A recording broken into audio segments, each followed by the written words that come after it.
Sir आपकी बात सही है, तो फिर नहीं आपका कॉन्टेक्स्ट सही होगा, लेकिन उसके बावजूद भी मेरा सवाल यह है कि विपक्ष ने उस मुद्दे को उठाया, वहां तक ठीक है, आपकी पार्टी के खुद के नेताओं ने जो अब तक आपको सपोर्ट कर रहे थे, फिर देखो वो खुद उन्होंने बोला कि आपको वहां से निकालना। मैं राज्यपाल के रूप में आने से पहले बीजेपी से इस्तीफा दे चुका हूं और आज यहां आया हूं। आज भी मैंने कोई बीजेपी ज्वाइन नहीं कर रखी है, ठीक है, तो इसलिए आपकी पार्टी क्यों कहते हैं? चलिए ठीक है, बीजेपी के नेताओं ने आपको सपोर्ट नहीं किया, मैं अलग तरीके से पूछ लेता हूं। चंद्रकांत दादा पाटिल का बयान पढ़ लिया होगा, बावनकुले का बयान पढ़ लिया होगा, अपने देवेंद्र फडणवीस ने 10 बार कहा है, आपके टीवी पर भी कहा है, सब पर कहा है। हम तो उदयन राजे भोसले का बयान भी देख रहे हैं। आखिर हर एक पार्टी में अगर एक आध आदमी अपने इससे बोलता है तो क्या आप ये सोचते हैं कि सब ऑथराइज सब एक ही बोल रहे हैं? आपको नहीं लगता कि उसके वजह से उनको लग रहा था कि अब हमारे लिए, क्योंकि भाजपा के साथ भगत सिंह कोश्यारी का नाम जुड़ चुका है, अब ऐसे में आपकी वजह से उनको दिक्कत आना शुरू हो जाएगा, इसके लिए बेटर है कि आप यहां से जाइए। मेरी बात सुनो जी, न तो कोई मुझे वहां से भेज रहा था, न मुझे किसी ने वहां से भेजना था, ठीक है नहीं। और मैंने, अगर आप जब प्रधानमंत्री जी उद्घाटन करने आए थे जी हमारे राजभवन का, तब भी कहा था कि मैं इच्छुक नहीं था। ये आपका स्नेह और प्रेम और विश्वास था कि इसके लिए मैं महाराष्ट्र आया हूं, तो इसलिए महाराष्ट्र जाने न जाने वो तो बात ही अलग है। और एक दो उन्हें कोई बयान दिया, ठीक है, उनका व्यक्तिगत मत है, और कोई भाजपा मेरा समर्थन करे मैं ये मानता भी नहीं हूं, क्योंकि कोई किसी के समर्थन के लिए थोड़ी मैं अपना काम करता हूं। कहीं पर मेरी गलती होती है तो किसी के नुकसान के लिए थोड़ी करता हूं। नहीं ठीक है ना, आपने जानबूझकर नहीं किया होगा, लेकिन बीजेपी ने ऐसा सोचना शुरू किया कि आपके बयान उनको एम्बैरस कर रहे हैं। ये आप उनसे, वो एम्बैरसमेंट से बचने के लिए उन्होंने आपके खिलाफ मोर्चा निकाला जी। ये बीजेपी के लोगों से पूछो, मेरे से मत पूछो।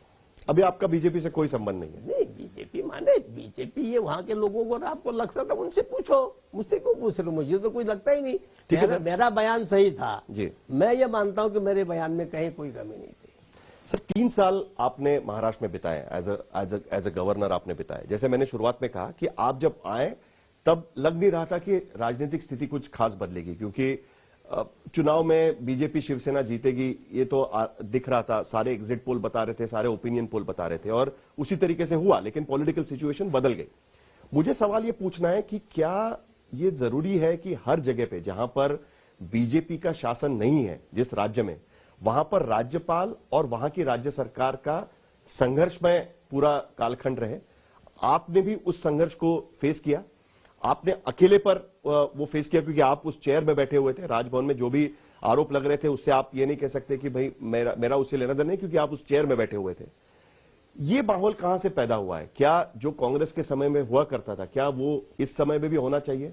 जगदीप धनखड़ अगर वहां पर राज्यपाल है तो उनका ममता बनर्जी के साथ संघर्ष होना ही चाहिए। आप यहां पर राज्यपाल है और आपके बीजेपी के खिलाफ सरकार है, तो वहां पर संघर्ष होना चाहिए। कहां क्या हो रहा है, क्यों ऐसा संघर्ष होता है? अगर आप इस संघर्ष के बजाय आप ये कहते कि देखो भगत सिंह, तुम पहले ऐसे राज्यपाल हो, आज तक शायद शिवनेरी सब लोग हेलीकॉप्टर से तो गए होंगे, मुझे नहीं लगता कि पूर्व मुख्यमंत्री और आज के प्रधानमंत्री नरेंद्र मोदी जी, चलो वो भी उसमें उम्र कम थी, वो पैदल गए हैं, और भगत सिंह कोश्यारी 79 की ईयर में, 78 की ईयर में शिवनेरी पैदल जा रहा है, सिंहदुर्ग पैदल जा रहा है, प्रतापगढ़ पैदल जा रहा है, रायगढ़ पैदल जा रहा है, तो किस लिए गया होगा? कि कुछ छत्रपति शिवाजी पर श्रद्धा होगी तभी तो गया होगा ना, उनके बारे में जानता होगा तभी तो गया होगा ना। है, कोरोना काल में भी भगत सिंह कोश्यारी सन 62 के बाद सिनेमा हॉल में जाता है और तानाजी पिक्चर को देखता है, कुछ श्रद्धा होगी तभी तो गया होगा ना। मैं पूछो, आप पूछ लीजिए पिछले 50 साल में कितने लोग हैं जो जीजाबाई के उसमें गए हों, मातृभूमि में गए हों, जहां उनका जन्म हुआ है, वो कितने लोग गए हैं? वो भी by road, not by helicopter. वो तो मैंने कहा ही ना सर, 1 मिनट कि राजभवन में जितने प्रोग्राम नहीं, पर पिछले 3 साल में हुए हैं, आप लोग केवल कंट्रोवर्सी की बात बोलते हो। सर क्यों नहीं बोलते? 1 मिनट, आप इतने आज तक का इतना बड़ा सम्मान, इतना आपका चैनल है जी, माने आपने कहीं भी नहीं कहा कि आपने ये गए, आप ये गए, ये गए, ये तो आपने कहीं बोला ही नहीं। मैंने कहा ना कि तो आप आज तक जितने राज्यपाल हमने देखे हैं, राजभवन में इतने सारे प्रोग्राम, पब्लिक फंक्शंस, लोगों का मिलना जुलना, ओपन जिसे कहते हैं कि कोई भी आके आपसे मिल सकता है, ये बहुत कम बार हमने देखा हुआ है। लेकिन आमतौर पर राजभवन ये एक सिक्लूडेड जगह हुआ करती थी जहां पर राज्यपाल बैठते हैं और बड़ा ही प्रोटोकॉल के तहत सारी काम चलता है।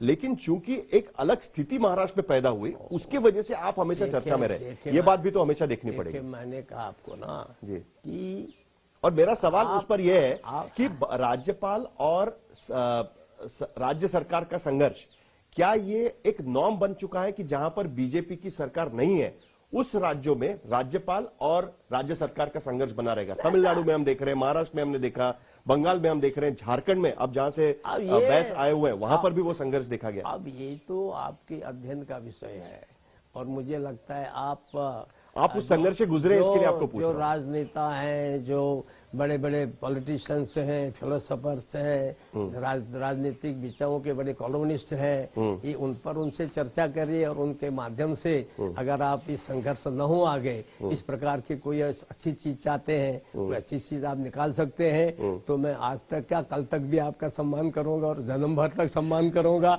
तो ये मेरे ऊपर क्यों छोड़ो।